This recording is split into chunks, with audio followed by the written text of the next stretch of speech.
Hi everyone, welcome back to my channel. My name is Bri or Bri-flows.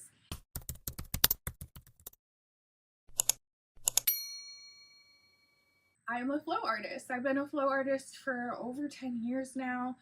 One of the things that I've found through flow arts is how movement can be medicine, and I have heard this in the flow arts community before.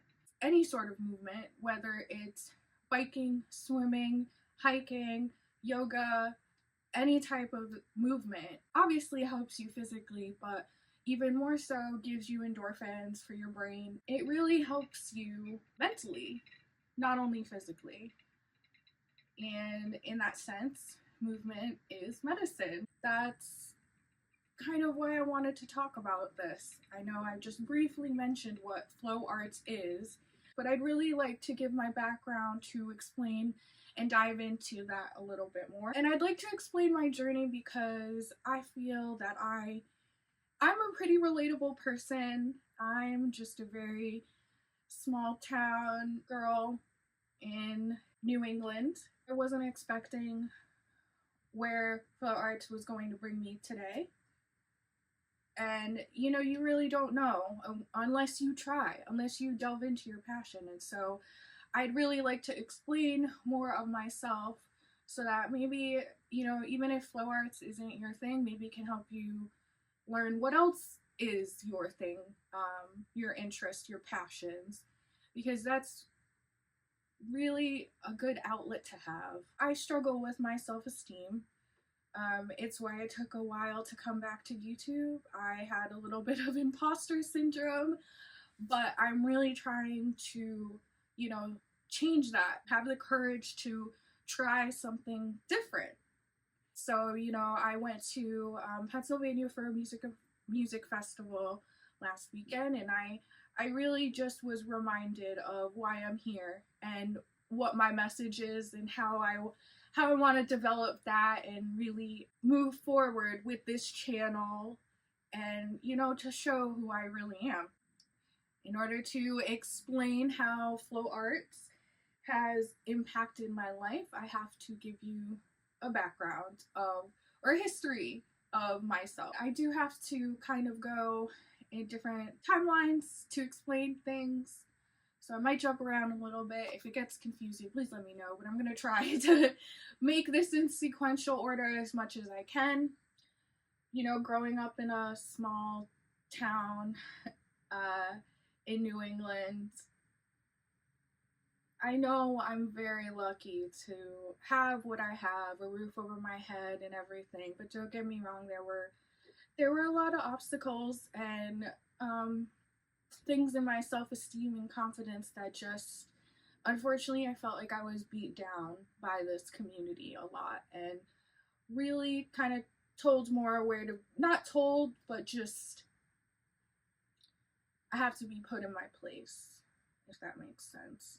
So I really never felt like I clicked with anyone. Don't get me wrong, I had friends, but I just always felt different. And it's kind of funny because I've heard this from other YouTube creators. They've always kind of felt different, and I could absolutely say the same growing up. And so the only way for me to really felt like I fit in was drink. And I started drinking when I was about 13, 14, and I started doing other stuff. I was starting young with the drugs and alcohol. I didn't think about it. I just kind of swept it under the rug. It really wasn't a big deal. I was still able to graduate high school. I was still able to go to college. I was still able to do the things that I wanted to do. One being hula hooping. So how bad could it really get? So 2011, that's the year I graduated high school. But that's also the year that I found hula hooping. I had a Tumblr. If you don't know what that is, it's a blogging website. It was pretty popular in the early 2000s. I still use it. If you know, you know. That's how I found out about hula hooping. I followed several people on there who hula hooped, and it got me really intrigued.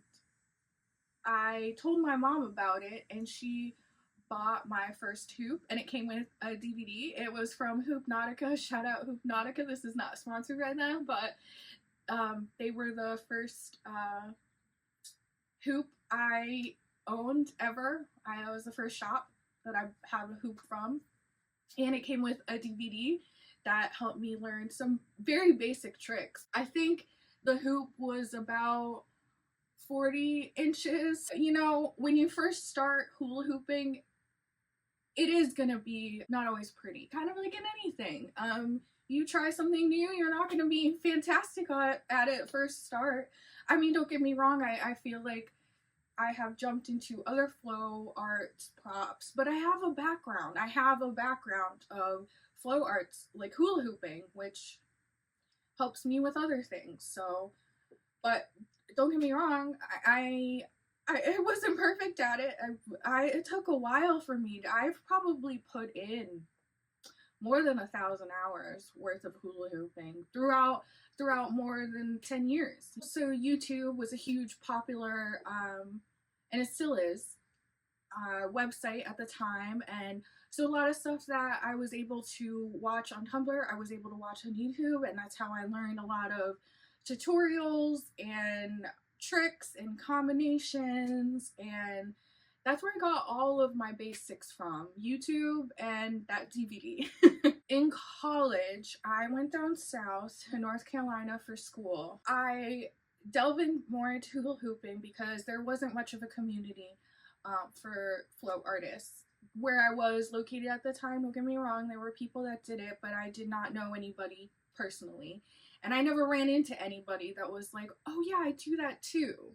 I spent a lot of time by myself, and I spent a lot of time hula hooping while I wasn't in school. I spent a lot of time going to different parks, so it was kind of nice to get to know the area, see different spots in the college area that I went to. As I'm in college, I am fully getting into drinking and smoking weed a lot.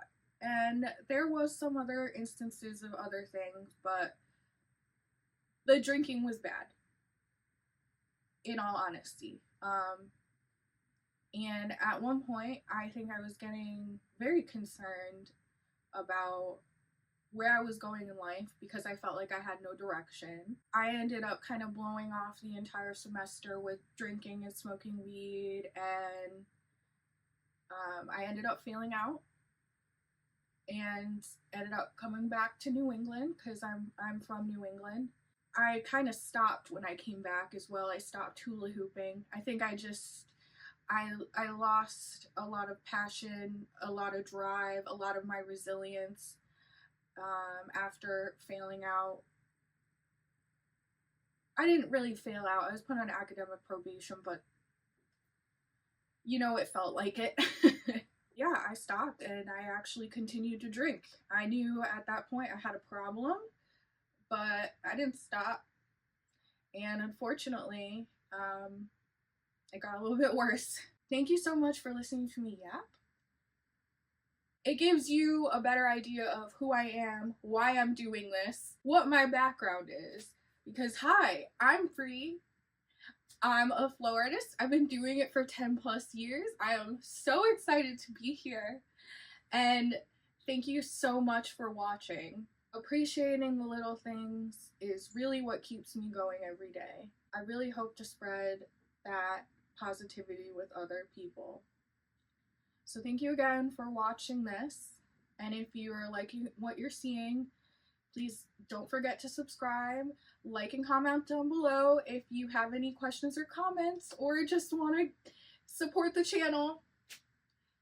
I appreciate it. It's progression, not perfection. And I'll see you in my next video.